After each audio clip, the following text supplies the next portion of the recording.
What's up, everybody? It's 6 o'clock Sunday. You know what time it is, man. It's Project Inside Hope, and we do this every week. Whether we want to or not, we still come up here and do it. You know, some of us have commitments, and we like to follow through them today. So, we got some new people in here. We'll just go around first and introduce ourselves, and maybe say whether or not you've been to jail, and if so, when was the last time you were there? My name is Ryan. I'm a person in long-term recovery from substance abuse disorder, which means I'm an addict. Love it. Just tell y'all what that means. I was in jail on Friday by my own choice. I walked in and walked out. I wasn't there because I did nothing wrong. So that's the last time I've been to jail. The last time I was incarcerated was I got out in April of 2014. I'm Big Willie K. I'm an addict alcoholic. Also work at Subway. Eat fresh. Last time I was incarcerated was December 15th, 2015. Thank you. My name's John, I'm an addict. I got out June 16, 2015. Oh, I'm Lisa, I'm an addict, and I was incarcerated December 2nd of 2015 and got out on February 8th, 2016. Whitney, addict. I was bonded into the McShin Foundation on February 2nd of 2016. I'm Cricket. The last time I was incarcerated was August 28th last year. My name is John. I'm an addict. I was incarcerated June of last year for about 3 hours. Before that, 2006. Devin addict. Last time I was incarcerated was November 8th, was my release date, 2015. Drew, addict, last time incarcerated or released December 3rd, 2015. Mike, the last time I got out, October 15th, 2015. My name is Brandon, I'm an addict, and I just got out Friday. I just did 16 months in Palm Monkey. What's up, El Pod? Shout out. So, I ain't said this in a while, man, but I'm gonna say it now just in case anybody's watching this group for the first time, man. All of us, as you can see, have been incarcerated. We're real people. We can relate to y'all, and y'all can probably relate to us too. We've all been sitting behind bars, behind glass, behind brick, wherever, whatever you want to call it. We've been there. And some of us been there more than once, and some of us been there more than 20 times. And some of us been there half our lives, and some of us been there longer than that. But you know, we're real people, man. We're not actors, man. We're doing this to deliver a message of hope that if we can do it, you can do it too. And what I mean by that is we are out. We're not in there no more, and it's because we're doing something different. So just, you know, give yourself a chance, man, and, you know, just try something new, and you can get something new. Brandon, you just got out Friday, right?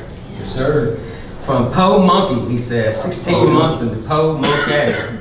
Shout out. Yeah, and the boys at El Pod know you because you're one of the founding fathers of that program in there. Told y'all I'd be here. Right. Yeah. For the record, man, Brandon showed up. We went. That's awesome. A group of us went and got Brandon from the jail Friday morning. He came straight to a recovery house setting, straight to a recovery community organization, McShin, and he's been going hard up here ever since, man. Brandon, was you showing you love when you got out?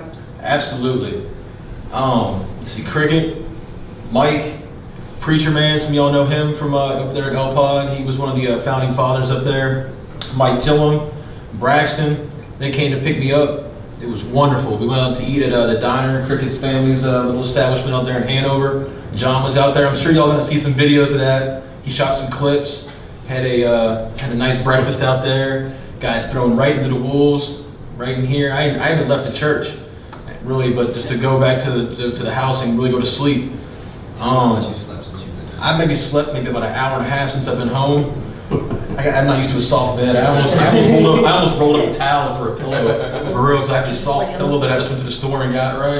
With a pillowcase on it, and have real sheets and a comforter, and Life is good. yeah, life is good. I'm just not used to the good life yet. I'm still very humble to the fact of it.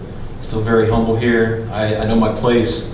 My place is in recovery. My place is, I got to put that number one. I'm very grateful. I don't really think I had the gratefulness up until this point. I got shown so much love. They had a summit here yesterday where there was hundreds of people from all across the country, from Connecticut and Oregon, and they had speakers come in here, and I learned so much. So it was an insightful summit that gave all kinds of different pathways to recovery and things like that. And I'm sure John's going to come in there to y'all and share a lot of that stuff. And to the guys in the other jail too as well, you know, it's contagious when you get out here. I mean, when you get out, it's unlike, it's just like exactly how John says when he's in there. I mean, the love is unbelievable. I can see why you stuck and stayed when you got out here. I can see what attracts y'all to be in here. I love it. I want every bit of it. So. Well, I got some good news, man. You know, you said that you ain't used to the good life yet, man. But you might as well just buckle on up because it gets so much better, don't it? I mean, am I lying? I mean, it gets good, bro. It really Absolutely. does. Mike, what you got going on? What's been up with you? You know, I just been working for a recovery community organization, and you know, for real, that's a huge blessing to me. For real, for real, that's what's keeping me clean right now, just being so active and everything, and you know, not having any time to myself, because idle time for me leaves me alone with my own thoughts, and you know, that's what I'm gonna get high. Let's see what else is going on. You know, got to hang out with my son today, and for real, like, my parents, I guess, are still skeptical when I come home and stuff, you know, keep the doors locked and everything, but, you know, they're still happy to have me there, and, you know, it's not like I have to walk on eggshells right now, and, you know, they want to do things for me and help me out, and, because they see that, you know, a difference in me this time that they have not seen before, and I see it in myself, too, and, you know, it feels really good to be dealing with all that. I had a pretty good week. Just let everybody know, htLifestyle.com drops April 1st, we go live, so, you know, be ready to check it out. I think that's really all I got going on. Thanks for the plug, man. Yeah, no doubt. How long, when was the last time you used? January 15th, 2016. That's a freaking miracle right there, ain't it? So, Yeah. what is that? Fucking Almost 45 50 days, days. 45 days? That's pretty good, man. Yeah, I don't ever get clean time like that. No, that's a good shit though, man. I know you gotta feel good. Oh yeah, but it was blood, sweat, and tears getting there, you know what I'm I mean? sure it's good. You might sweat a little bit more before it's all over with, but I'm truth okay is, with man, that. is that the reward is, you know, it's immense. I think we sat here a couple weeks ago trying to figure out a word to describe it, and we couldn't come up with a good word out of the dictionary to describe how good we feel about being clean and living a new life. Yeah, but you know, the whole time that I've been out, I feel, or clean this time, I feel like I've been on a pink cloud though, so I'm trying to brace myself for, you know, something tragic to happen where I, you know, got to utilize some tools for real, because it's just been kind of comfortable for me, and, you know, I'm just being precautious. Hey man, I lived in misery for so long that I think now that life is going good, sometimes I find myself sitting on the edge of my seat waiting on the shit to hit the fan. Y'all relate to that? Absolutely. Ryan, you between time, you relate to that? Like you just, shit is going so good that you find yourself sometimes like in a negative hump, man. You just feel like at any minute now, shit could happen, shit could come crashing down. Yeah, I mean, yeah, I get like that sometimes. I don't know, I guess it's just because we've been living in chaos and confusion for so long. I don't know, man, but. Yeah, I mean, it's just, you know, like they say, you know, addiction is you know, centered in you know, low self-esteem and negative outlook on life, man. So if I, you know, got a negative outlook on life, of course I'm gonna be waiting for something terrible to happen, but. It sucks feeling like that though, man, because it kind of just spoils the fruits of recovery, man. Like if I focus on the negative shit that could happen or the negative shit that did happen in my past, man, I don't get to enjoy all the good shit that's going on today, man. So I just try to make it a point to focus on the positive shit. But anyway, I'm proud of it, Mike, I really am. Drew, what you been doing, buddy? Just been doing the recovery thing, man. Just, you know, coming up to the local church and going to a couple meetings a day, some during the daytime. We go to some outside meetings in the evening time. And So I mean, yeah, life's good, man. Today, one of the guys invited me to go with his family that was here from Tennessee, visiting from out of state. So we went to a Japanese steakhouse. So that was nice. You know, they're doing all this shit on the hibachi, so that was cool. And to eat some real food. And then went to Walmart and got some good Bounty paper towels, some Charmin toilet paper, and some Dial hand soap. So you know that shit's going under the pillow. It's not for the whole house.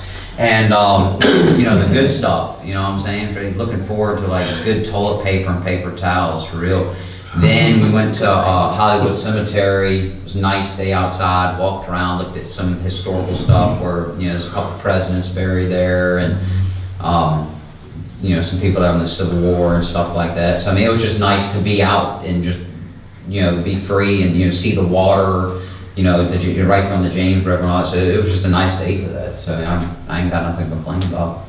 I'll tell you, it was real nice outside, man. I know a lot of the guys, man, and my network went to the river today and hung out. I mean, they ain't getting the water or nothing. It's still cold, but they hung out for the most part of the day. Wish I could have went. Yeah. True, like what I'm curious though, because when I heard you sharing, you were talking about like going to a lot of meetings and stuff, and I know for a fact you do because I see you in them. Yeah. But like, what does your free time look like in a typical day? Do you make time for yourself? I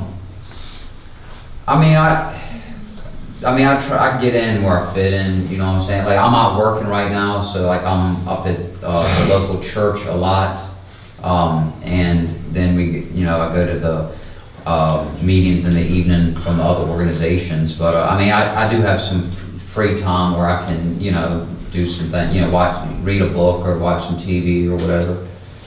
So I mean, there's time to do stuff.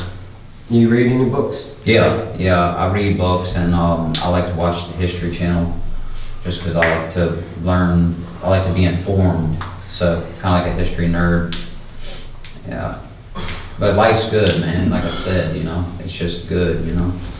It's better than it's better than it was, you know, back at, I don't know, when was the last time I used it? I don't know, I think last time it was October 15th, so looking back to how I was living then versus now is a lot better. Because if I hadn't gotten locked up when I did, you know, somebody might have been visiting me today in the cemetery for real, bringing the flowers, you know. So I'm glad that wasn't the case. Y'all went to the Japanese steakhouse. I bet you any swole, and I'm sure we some swole masters in this room. We got a lot of incarceration time between them. What? Say it again. We made a swole last night. Get the fuck I out. made a 2-foot. Look, They don't taste the same on the street. That today, but we did. I ain't mad at you. Look, they're good. Yeah. You know, when you don't have to pay like $5 for Yeah. all the canteen to do it, it's a lot of fun. We have fun crushing up the stuff. We went to Chipotle last night. Trying to make it look like they're. Secrets of pickle juice. Where did you get, Brandon? You went out to eat last night. Where was that at? Not to eat a few times. We went to Chipotle. That was like a nice swole right there. It was like a swole mix of in bowls with all the rice and all the stuff that was in there, and the corn, the steak, and the beans, and everything that was in there, man. That's pretty good, man. So Brandon, he just got out of jail Friday, man. He's been out to eat damn near every meal since he's been out. We just had pizza today, right? To me, I'll tell you what, pizza on the street's a lot different than the special meal pizza. Right. I know When they come into that special meal, it's like, what? We had like the meat lovers today. You took some girls out too, didn't you? Yeah. That's pretty cool. Bet you couldn't do that in the old pod. Nah, no. A couple times I had. Huh? Yeah. I actually had some women buy me some lunch today, actually. Sweet. Yeah, Good clean girls too, man. Yeah, went and helped to move some furniture today with a couple guys from here in recovery, and then bought us some lunch, bought us some pizzas and stuff like that. It's pretty cool. That's pretty cool, man. Devin, what you been on? I went to sponsorship retreat Scottsville this weekend. That was a blast. Tell us about what y'all did. We had a bunch of workshops. We did, and we ate like no other. I don't really want to talk about too much food because I'm still stuffed from it. We had a bunch of Christians. It's basically a Christian campground. It's huge, man. We had zip lines. We did some target practice.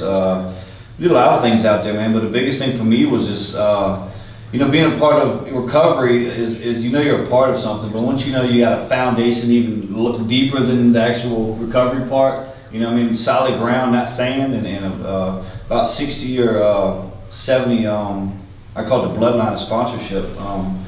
It was really nice, man, and just knowing that, you know, no matter what, you got somebody got your back, and there's no excuse for you now, you know what I mean? Like, you're a part of something that's way bigger than yourself, and there's always somebody to call if you're going through something, man, and in all walks of life.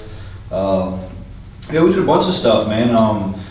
The place had a clubhouse and a bunch of lakes, and we played pool, we played, you know, like I said, we did zip lines. They had a giant lake out there, and it runs over to the James River. We was out there.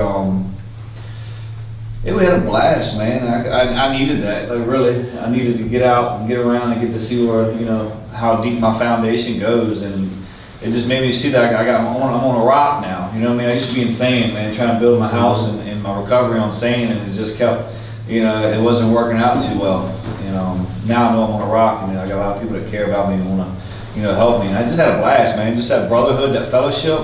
There's nothing like it. And being locked up is kind of the same thing. You know, you get your group of guys, man, and you know what I mean? And it's just a bond that you can't get nowhere else besides being incarcerated or, you know what I mean, being in the rooms of recovery. And it was definitely cool, man. I've been looking for a good place. I had a foundation I was a part of for about 5-6 years, and some things went south and everybody kind of split up, so I kind of felt like I was lost. You know, trying to find that brotherhood, that foundation again. You know, a bunch of great guys. Their well-being for me was good. Not trying to get something from me or me getting something from them. And just genuine stuff, man. And got some really good recovery, man. And I had a blast. Got away from, you know, Richmond for a little while. Got out in the sticks, play around, see all the stars, man. It was definitely great. Where'd y'all stay at? Right in Scottsville. It's a campground out there. So y'all came? Well, they got log cabins and stuff we all stayed in, which was pretty cool. And they had, like I said, a clubhouse, had a giant kitchen in there, fireplace, pool table. And we had, like I said, they cook for us every day. You know, breakfast, lunch, and dinner. Probably the best breakfast, lunch, and dinner I've had in quite a long time. We got a bunch of Christian people cooking, you know. They're putting their heart and soul in it, so you know, man, it was delicious. I got a sponsor. He's a big guy. He's about 6'4", and he's about 300 pounds. And you know, he's a big guy, and I ate more than he did. You know what I mean? Every time we put it in front of me, I couldn't help it, man. You know, the food's just so good. But yeah, it's out in Scottsville, about an hour and a half, maybe 2 hours from right here where we're at in Henrico. And yeah, we had a blast, man. I need to recharge. You know, it gets kind of, you know, you get kind of wore out sometimes. You know, seeing the same faces and, you know, going to the same meetings and stuff like that. And I try to switch it up. I went to a couple of different Southside and Richmond recovery meetings, which I love I love the meetings personally. But so you say recharge. I heard you say it a couple times. So like, it's safe to say that something like that boosted you, like spiritually, spiritually, mentally, emotionally. You know, they say to keep what you have is to give it away, and then when I run out of everything I've given away, I ain't got, you know, I got to get some more so I can get it, so I can give some more away. And then, you know, after a while, it's like, man, you know, get kind of burned out because, you know, in a good burnout way, but, you know, we strive to get more. We want more of this recovery. We want more, you know, experience, strength, and hope, more wisdom, more knowledge. And, you know, sometimes you might hit that wall, you know what I mean, of like, dang, this is it. And, you know, and that's, me personally, that's God testing me, you know, saying, what are you going to do now? You're going to step out in faith and, you know, go to this meeting or go to this place or go to this guy and try to get some more. And I need that. You know, I'm in a foundation where I got a lot of people that look up to me, that kind of depend on me for wisdom, knowledge, experience, strength, and hope, man. And for myself, too. And I need that, man.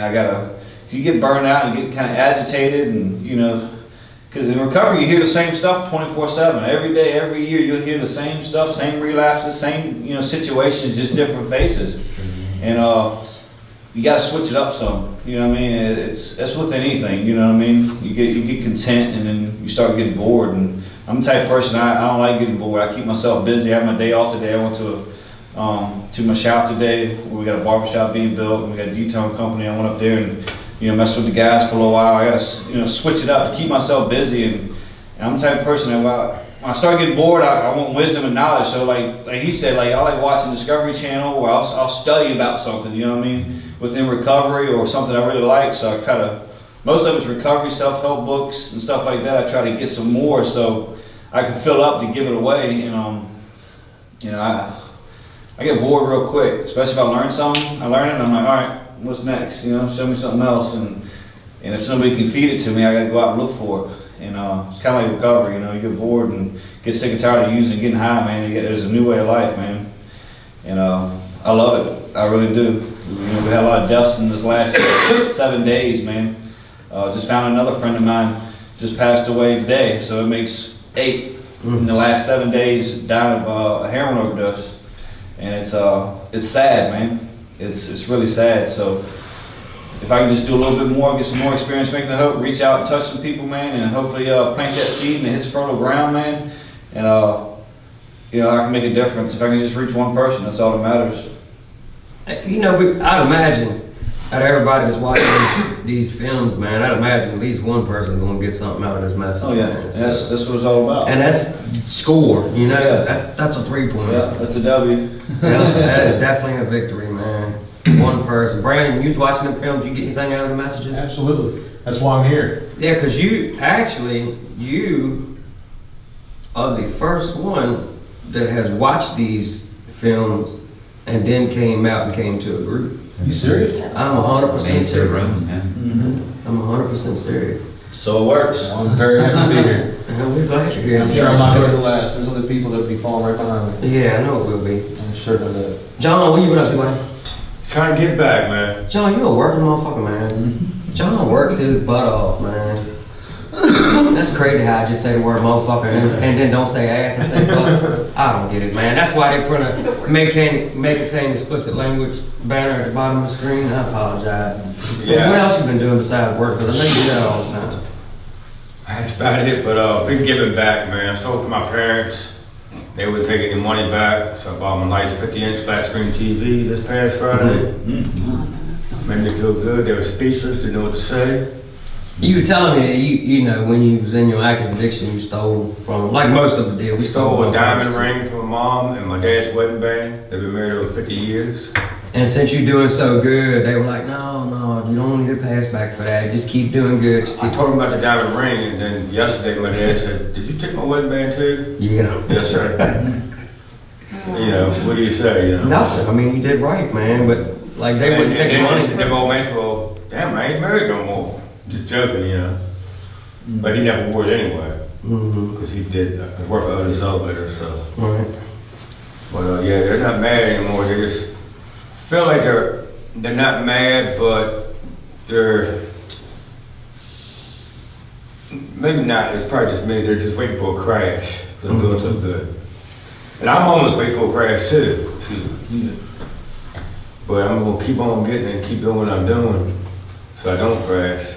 Yeah, man. Just keep doing the next right thing, man. Keep following suggestions. Keep doing what you're doing to stay clean out of jail right now, man. And stop worrying about the fucking crash. The crash may never come. But like we said earlier, man, if you keep focusing on the crash that could happen, man, you're just not going to be able to enjoy it fully what you should be. Like today, I left my dad's around 2:30, came back to the house, nobody was at the house. And I laid up there for about 15 minutes and said, you know what, I'm going to the church. Somebody be at the church. Someone just came here and hung out for about an hour and a half. I rode by, seen you out the parking lot. Yeah, it's just something, you know, to give it the new her. The new her, what you know about that, Whitney? I know that Brandon, I was just sitting here listening to you talk, and I'm so jealous because 2 days after my last incarceration, I was overdosing. Seriously. Like, I was in the hospital 2 days after my last incarceration. So, I mean, I wasn't eating good food, hanging out with awesome people, you know, making strong ties, you know, working a program of recovery. But Wednesday, I left 30 days clean. Yeah, And I don't think I could have done that. I couldn't have done that without just suggestions, following a simple program, getting a sponsor, going to meetings, coming up to a local church every day, you know, just The locals. Yes, those little local yokels. And like I said, there's just good people around me all the time. Whether it's, the women in my house or the people in my local church or, we had a recovery summit at this local church yesterday. And I was like, okay, the 22 pathways, there's 22 pathways. I was like, there's no way. It was absolutely one of the most politically charged, informative, it was really exciting. Absolutely. I got to make a judge and a sheriff squirm, unnamed, but I got to make a judge and a sheriff squirm, and it felt good. And it was on a podcast, and I got to replay it today, and it was just sweet. It's a lot of fun to do. There's a lot of fun stuff to do in recovery.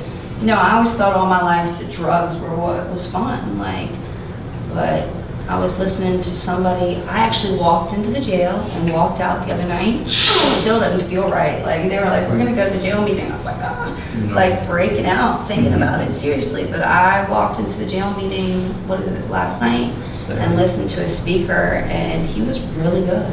And he was like, if your last run was bad, he was like, I promise you, you don't have another good run in you. And this guy's been clean since '81. He's been clean longer than I've been born.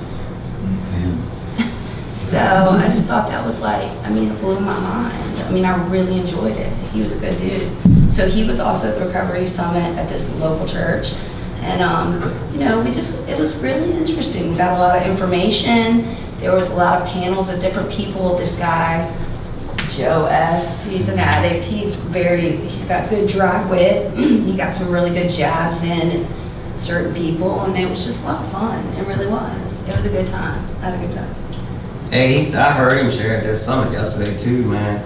I tell you, one of the main things that was a driving force for having the summit was a comment on Facebook about maintenance drug use to recover from other drugs and the controversy behind it, and whether I think it's a good idea or he thinks it's a bad idea. Basically, the whole forum was basically to see how other people in the country felt about it. And this guy, Joe S., he came with an opinion that was different by the time it was over with. So that's why that summit really, behind the scenes, that's why that summit was really a success, because there was actually several people in the audience whose opinions changed from 9 a.m. to 5 p.m. Did you hear the numbers? The percentage of people, the numbers or whatever, you know what I'm saying? The numbers were a little, and like I said, if you focus on the numbers, I focus on the number of days I've been clean. That's about all I focus with on numbers, but for my drug of choice, it's 3% that recover. You focus on the numbers and you don't do what you're supposed to do. But that just it drove me. I was like, I'm gonna be a 3%er. They talk about the 1%ers, the biker gang.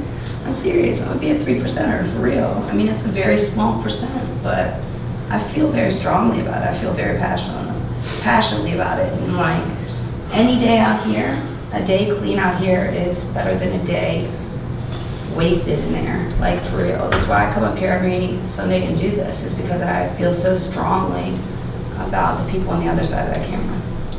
Talking about numbers, man, I had to go to a friend of mine's parents' house early to finish up a job that I started the other day, and I think she said she either read today's paper or yesterday's paper.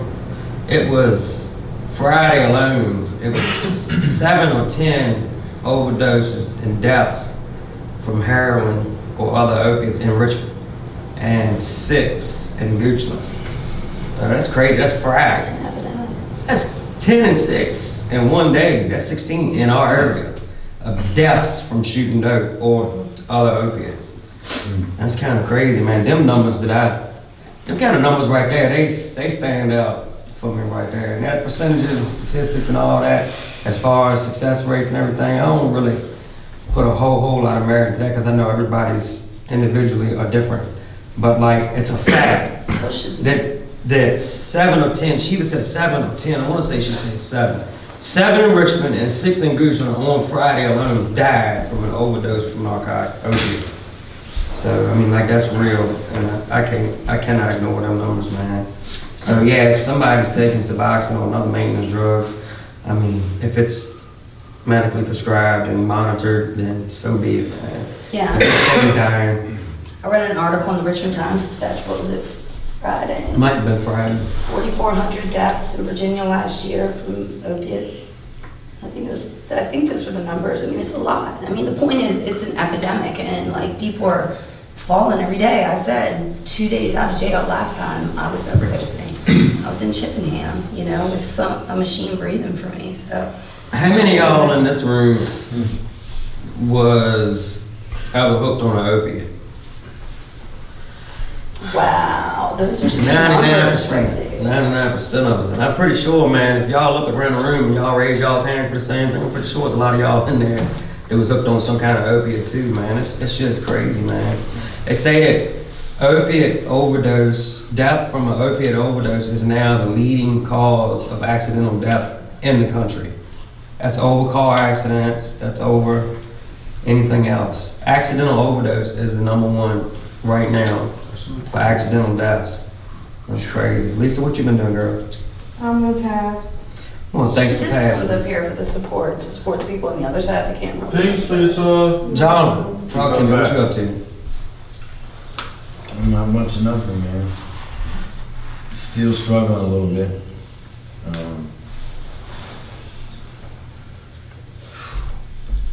Thinking a lot lately about all the death. It got me to thinking, like, I'm not really scared to die as much as I'm scared to live every day wanting to die.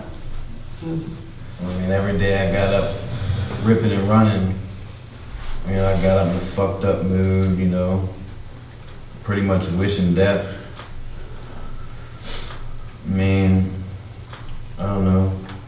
Like I said, I've been slipping a lot lately, but doing this program, I'm able to see most of it.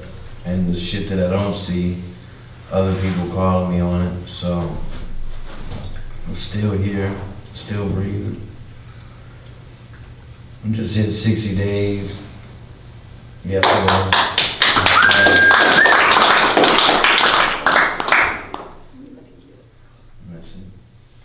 That's today, right? Today's your 60th day.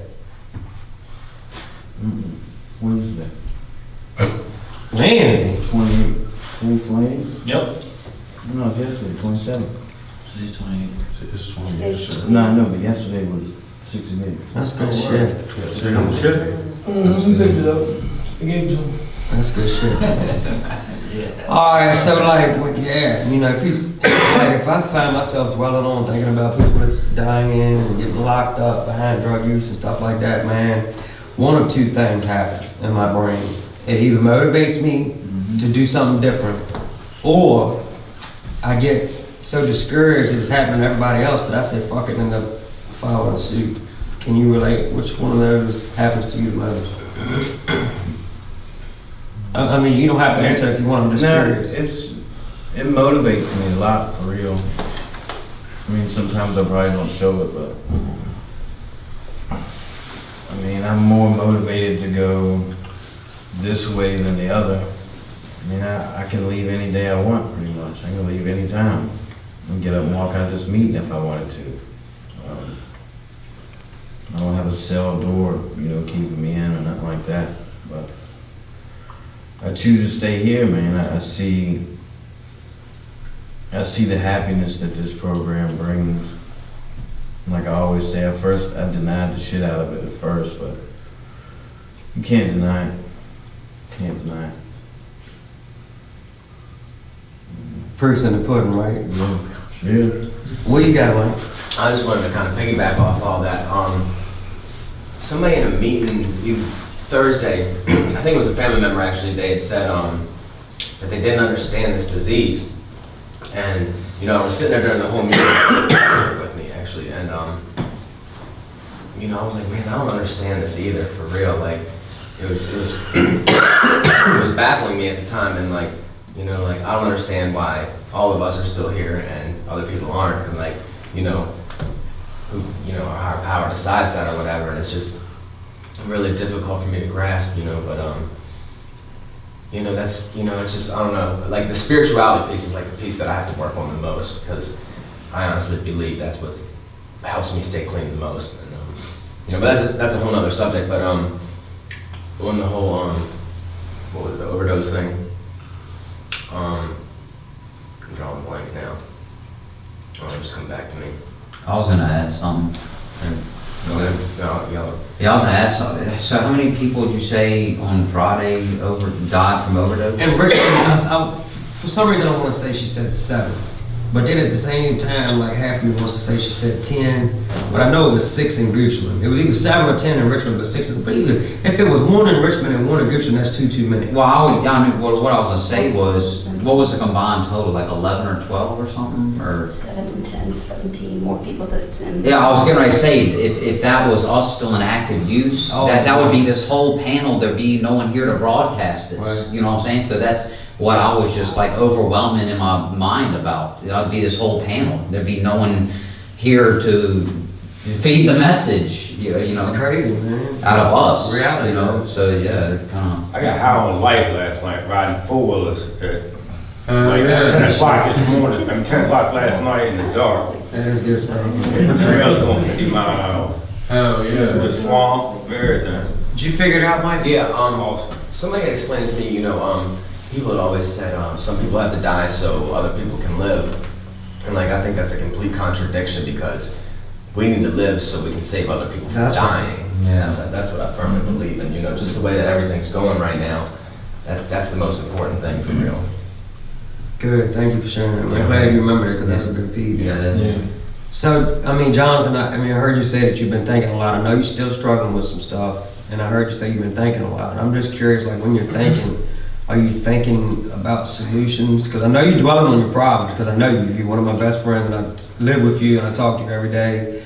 So I know you're dwelling on a lot of problems, but are you putting any energy into dwelling on trying to come up with some kind of solutions? I mean, yeah, but, I know I can't go with my first thought. I know that.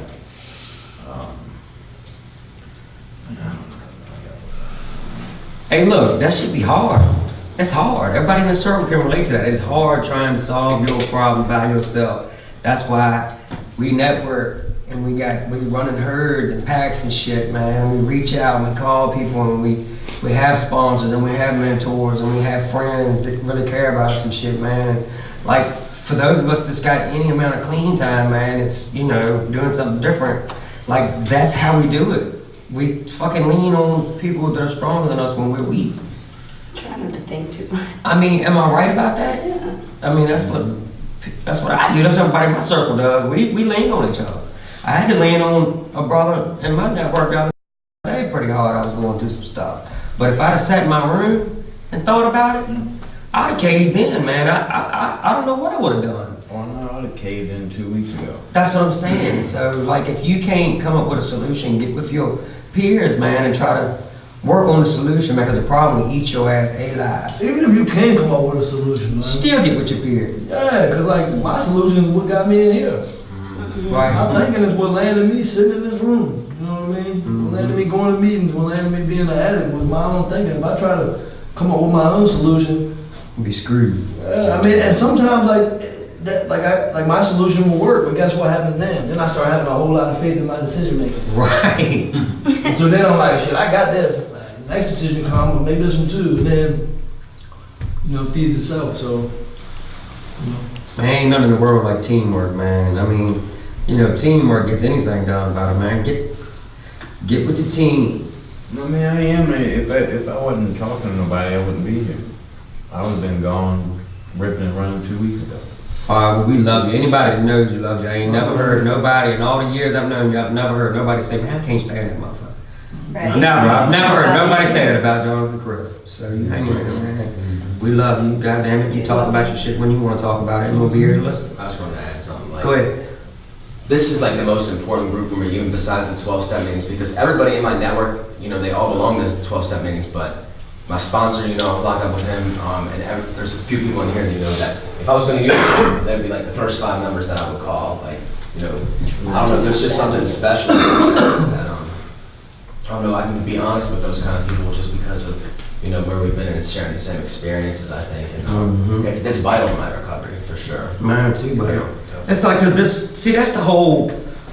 that's one of the whole purposes of this Project Inside Hope, man. So the people like me and Michael and Brian and Whitney and John and Brandon can come out of jail and we have somewhere safe to go where we can relate to the people that we're going to.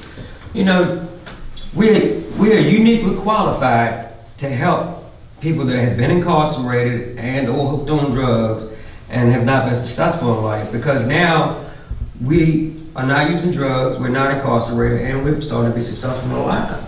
So I'm glad you shared it, because that's exactly what we're here for. Yeah.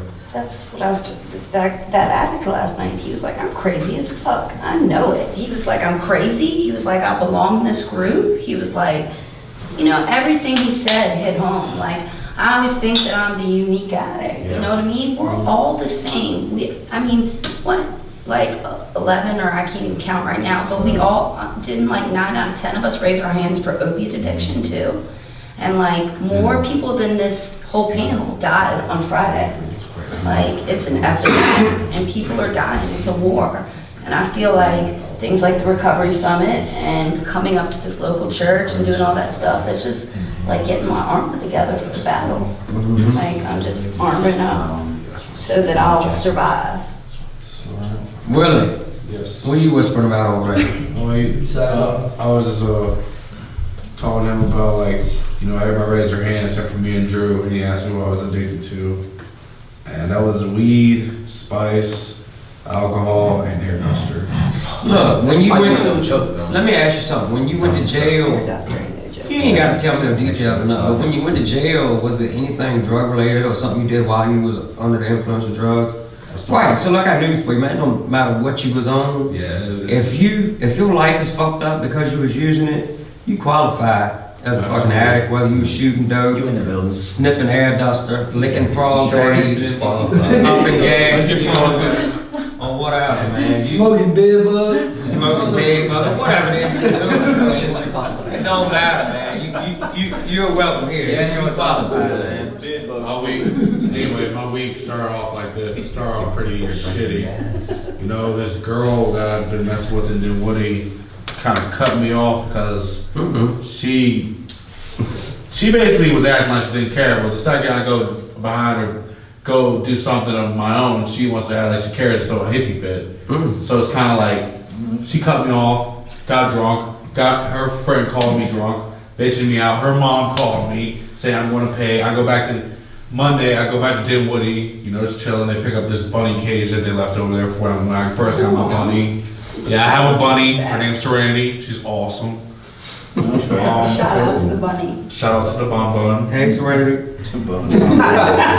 Serenity's watching this right now. And so Tuesday I went to court. I shared that last time. That went actually pretty good. I was charged with felony, credit card fraud, credit card larceny, which I had done when I was a juvenile. Same charges against my parents, and so in front of the same judge that I've been in front of a couple times.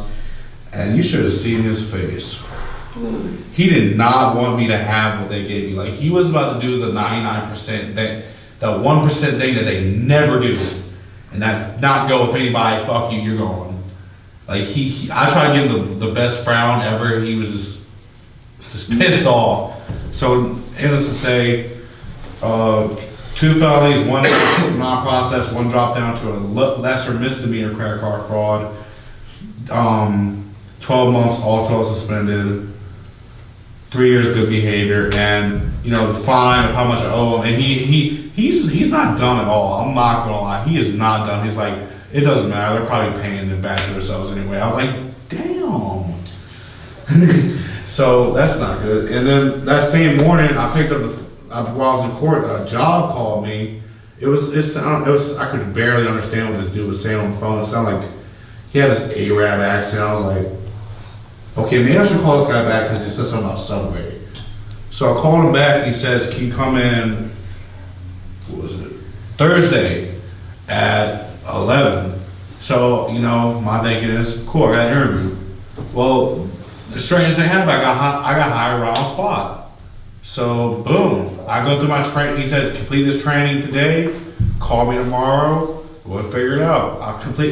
I stayed up that Thursday night till Friday morning till 3 a.m. You remember that. I was up till 3 a.m. in the morning just on my tablet like, if I have to watch another 30-minute fucking video, I'm going to get angry.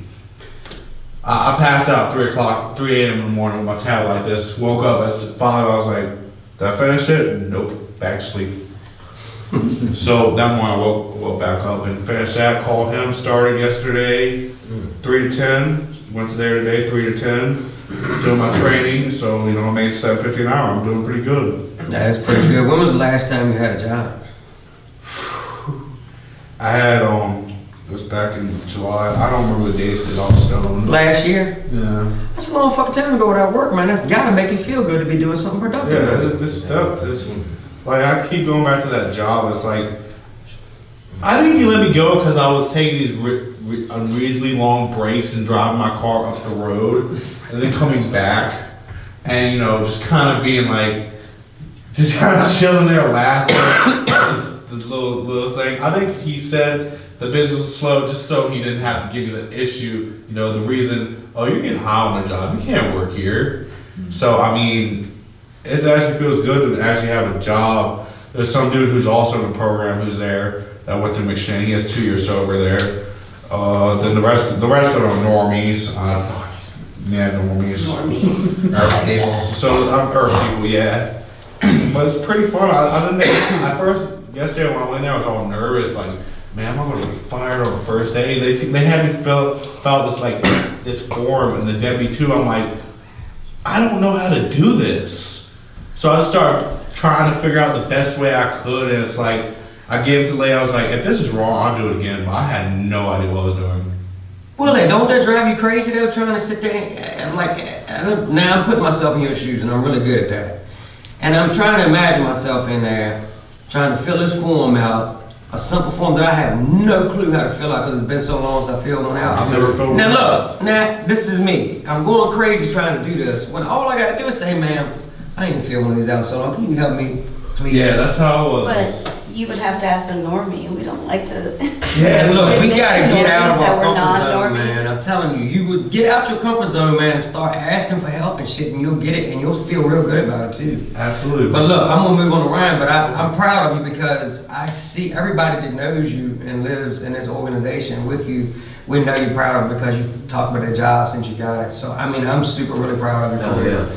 I mean, that's awesome that you got a job, man. And plus, I'm sure you at Subway, so I'm sure you get to eat a little something better than oodles and noodles and little chubs and hot dogs, all that shit. So, Zippy cakes. that's good. Ryan, tell me something good, man. What you got going on?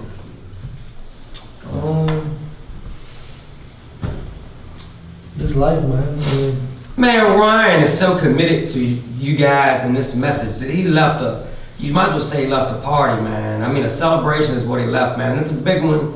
And it's for somebody that he cares about, a really good friend of ours. And he went here instead of going to that. So, I mean, that says a lot about, like, his motive and stuff, man. Ryan, I got a question for you, because, well, first, what have you been doing this last week as far as Richmond City Justice Center? Well, they're trying to get like a new program off the ground, and since Cricket ain't got 6 months, I mean, it's still on papers. I'm sorry. So Cricket is still on papers. He couldn't go in there. So, being the good buddy that he is, my brother, he called me and asked me could I do it. And so basically, I've been getting paid to go into the city jail and help them. They're taking like a non-program tier and making it into a program tier. So I'm just kind of going in there and just, doing some groups and bringing in some facilitators to talk and just kind of hanging out with the fellas, man. So you're going into a general population pod. Yeah. And you taking a recovery message in there. Yeah. A message of hope. Yep. And are they receiving you well? Are they bucking on you, or how's it going? I mean, you got a couple guys that ain't really receiving it, but I mean, they stay out of the way. I mean, look, Cricket, me and you are a lot alike, man. We done did a whole lot of time, And I done did, most of my time was in the city jail, so, I mean, there's like, out of 39 guys, there's probably 15 to 20 of them that know me, or that did time with me, and that know the old me, you know, so, like, to them it's amazing that I'm standing in there with them doing that. They're like, damn, man, like, Riggs can do this, like, so, I mean, I could almost go in there and not even say anything, and just be in the suit and tie, and they'd be like, man, something's going on, you know? I mean, it ain't hard. It ain't like I gotta go in there and like, you know, I mean, of course I do, because I got a passion to try to help somebody, but, so we bring stuff up, and we talk, but, I mean, just seeing me in there, man, and being able to work with, you know, Dr. Scarborough, man, you know, she really is like a big deal in that jail, you know, so being able to work with her and with Mike, and, you know, a little bit more closely now with John, that I'm doing this, and just like, man, I mean, words can't even express it. It's like, you know, imagine like walking through a door and like all of a sudden the whole world opens up. That's how I feel. You know? Man. It's like I walk in there. It's crazy to walk in and walk out. Yeah, Just but I like mean- I walk in and walk out of that jail meeting, I'm just like, is this supposed to happen? Yeah, it's crazy, man. I mean, it's like being in there, I've networked with some other people, and just I've met so many different people that, and kind of like that recovery summit, man. It's like, and that, and just everything that's been going on the last couple of weeks is like, the recovery community, man, is a whole lot bigger than I thought it was. Like, I already knew it was big, because a lot of us, you know, I hang out with all addicts anyway, people in recovery, but like, it's a whole lot of other stuff going on besides just the 12-step meetings. I mean, that's great, and that's what I do, but it's a whole lot of other people trying to recover, trying to do things, you know, that's not just in, you know, Narcotics Anonymous, Alcoholics Anonymous. It's a lot of, faith-based organizations and fatherhood stuff going on in the community, and I mean, it's just all different types of things that's going on, and just being able to see how many people, you know, like part of that field, it's been amazing, man. You know, and then to see the guys, to go in there from day one and see them like, I mean, literally it's a general population theater, so like you walk in there and they're all like, you know, and then after going there the first day, and then the second day, you see them a little bit more attentive, and then by the end of the week, it's like I'm teaching a group, and hands is going up like this, and everybody's like participating, gathering me up, and like, man, Red, you gonna be back Monday, and like, just excited about recovery, they thirsty, man, you know what I mean? Like everybody in there, they want it, you know? And so it's just amazing, like, it really just makes my spirit,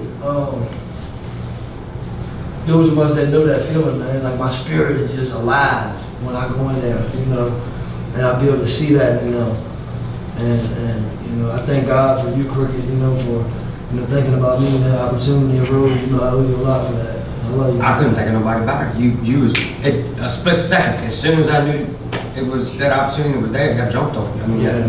I just knew it was gonna be a good fit for you. And this is the deal, man. This is like when I'm listening to you. This is what I'm vividly remembering, like sitting in jail this last time, kicking myself in the ass, miserable, hopeless, don't think I'll ever get my shit together, and then somebody coming in and bringing me a message of hope. And I remember the impact that it had on me, because here I am sitting there, don't know what in the world I'm gonna do with my life, and then I see people that I know from the past coming in and doing well now, and it sparked me, man. Just like you sparking them guys in there, and he has 39 or whatever guys in the unit, and they ain't signed up for no program or whatever. But truth is, man, is like you said, half of them in there know you, so when they see you coming in and doing something different, you're attracting them to this new way of life, man. And whether they want it or not, they might be able to live a brand new life now, just because you come in there and plant that seed. Yeah, do you know the flip side of that is that it has done probably more for me than it has done for them, you know what I mean? Like, Oh, I know that for sure. yeah, it's like, you know, just, you know, I've always wanted to do this. You know, I wanted to do something like this all my life, and I've been doing construction work my whole life, you know. I don't think we got enough time for me to tell the story how all this came about, but like, I had a job, was working with somebody they was using, I decided to quit the job and I had another job, but because of the weather, it's been kind of intermittent, you know, like here and there. And I pretty much was like, I had a job for the next month or so, and I told the dude, look, I can't work with you no more, because he was using. You know, and I walked away from that job just stepping out on faith, like, you know what, God's going to provide for me. You know, that following Monday, you called me. Like, hey, man, John, you need to call John right now, you know, and like, I mean, I was just sitting there the day before, like, man, what am I gonna do? You know, money, like, what am I gonna do? And next thing you know, bam, you know, and it's just amazing, man. You know, I talk about that shit here all the time, man. Like, as long as I stay in position, man, you know, like, my pastor used to say, man, success is when preparation meets opportunity. You know what I'm saying? Like, when I keep myself in position, you know what I mean? And then and I keep myself in position and prepare myself spiritually, mentally and emotionally, and somebody offer me something, then I'm equipped to handle what they offer me. So I get a chance to capitalize on that, and then it becomes a success, you know what I mean? So it's just amazing, man. You know, it's amazing that you thought of me. It's just like the whole spirit involved in like the God thing, man. Like I can just see it in how the fabric of everything that's been happening. And you know, ain't no better feeling than that. Man, the truth is, man, Ryan is one of those dudes that's gotten real good at focusing on positive things and situations and stuff. And y'all see how excited he is, man. He's talking about everything positive that he's getting out of the situation, the circumstances he's in now. And he feels great behind it. I mean, it's like what we were saying, man. If I focus on the crash that could be coming, man, I'd be a miserable motherfucker, man. But if I focus on the fruits of the life I'm living now, I'm really grateful, man. Not only that, but I'm excited about what's gonna happen next. Yeah. So, yeah, I know you feel good by going in and helping them guys. How many of y'all feel good when y'all come up here and volunteer your time on a Sunday night to deliver a message of hope to the guys and girls that are hopeless? Every Sunday. Right. It feels good, man. We want y'all to get out. We want y'all to feel good too, because when we feel good, we don't use typically. When Brandon came out and seen me, it was like, man, you know what I mean? I was in there looking at the Oh, they know you. They know all you guys. It was like, and just seeing him, man, because like, you know, and I ain't trying to say that like you can judge anybody's recovery, but like a lot of times when people get out of jail, man, like I can almost tell within like the first few minutes of meeting with him and talking with him where their desire is at, you know, to be able to see him out here and there's a desire that's all over him, man, and do something different. Like that type of stuff, man, is what it's all about for me. And when I see somebody come out with that desire, then I think about all the people that behind him, that he's gonna be that for them. You know what I mean? Like, man, this shit is amazing, bro. Oh, they're gonna love it. They're gonna love the Brandon's here, man. I'll tell you right now, they're gonna love it because they loved it when they seen us start this thing. Absolutely. When the original of us was the people that's in this room that was here when we originally started was Mike, me, and Ryan. And the other original guys, they'll pop up every once in a while when they have other obligations. Devin the OG too, though. He's been here for Devin been here since he found out about it. Devin ain't left yet, so that's good. But like I know for a fact that them guys, you know, I know that they're tripping on the fact that Brandon is here, man. And I know they're feeding off of that shit. I just know it, man. Because just like y'all fed off of us, I fed off of you being here. When I saw you saying. on here, when I saw Mike on here, and then I found out that you've been relapsing and you came back. Mm-hmm. It was like you came back from when I came out almost, man. I'm glad to see that you're doing well when I'm out here. Mike's doing real well now that he's out. You're doing good. You know, good, man. And I saw Ryan right to jump and I recognized him right from the beginning. I was like, man, I recognize you from the Project Hope video. Remember him, you, and Matt? I know, but That's awesome. And it felt good for me to say that to you, man. And I understand those feelings you said. Like you give back to other people. It's not about that. I'm doing it for me, man. I share that with you for me and me helping with that. And when I came and helped with this, you know, set things up and clean after the summit and then go and help people today, man, I didn't do that for them. I did that for me, you know, to stay busy because it helps me to help other people and stuff like that, man. I really feel that. When I saw Cricket, man, I've known Cricket from when we first started the program, from when you left. Then you came back humbled, and then you took the Project Trinity in a great direction, man. And I was nowhere near my recovery where I am right now when you first came back. And to see the way that you just carried yourself, you know, and when you were in there, man, and I wanted that thirst for recovery, man. I wanted that thirst for just a better life, man. I've been beaten down so much, man. I've lost half my 20s. I'm in my mid-30s now. I'm ready just to, I surrender, man. I surrender. And then that stuff that I said when I was in group, when I was in Project Trinity, when I said that, and those guys, that they heard all that stuff when I was running groups, I'm sticking to it right now. I'm sticking to it every day. It's living proof. You're here. You're not high. You're not in jail. You're here, man. So it's living proof. And hopefully you guys and girls that are watching this, man, are going to feed off this spark, man. Hopefully ignite a flame, man, to a new life. All right, well, we're about out of time, man, but, Brian, do they have access to DVD player at the program that y'all starting over there? Yeah. Oh, we'll burn you some copies, see if CT Woody's still a sheriff.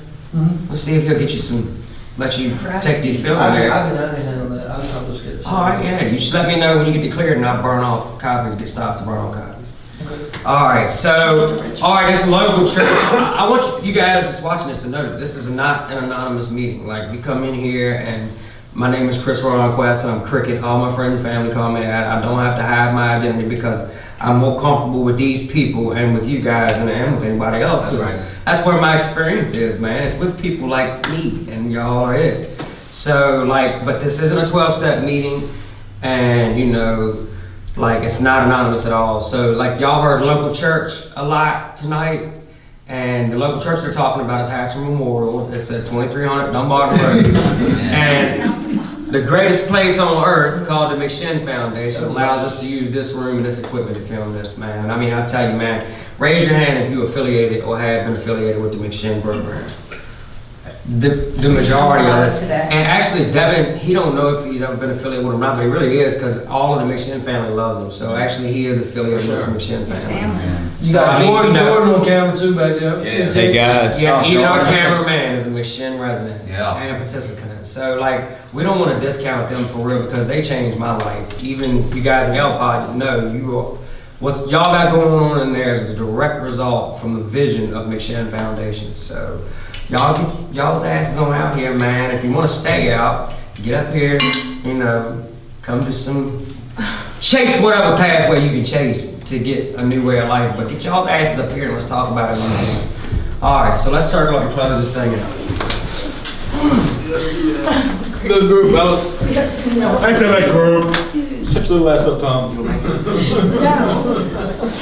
I had to do that, give him a shout out. That's awesome that you're here doing that. That's gotta be the sweetest thing. All right, Brandon, how you gonna take us out of here, man? Oh man, who we believe in? God, grant us serenity to accept the things we cannot change, courage to change the things we can, and the wisdom to know the difference. Just for a day, keep coming back. It works if you work it, you die if you don't. Work it, live it. Yay!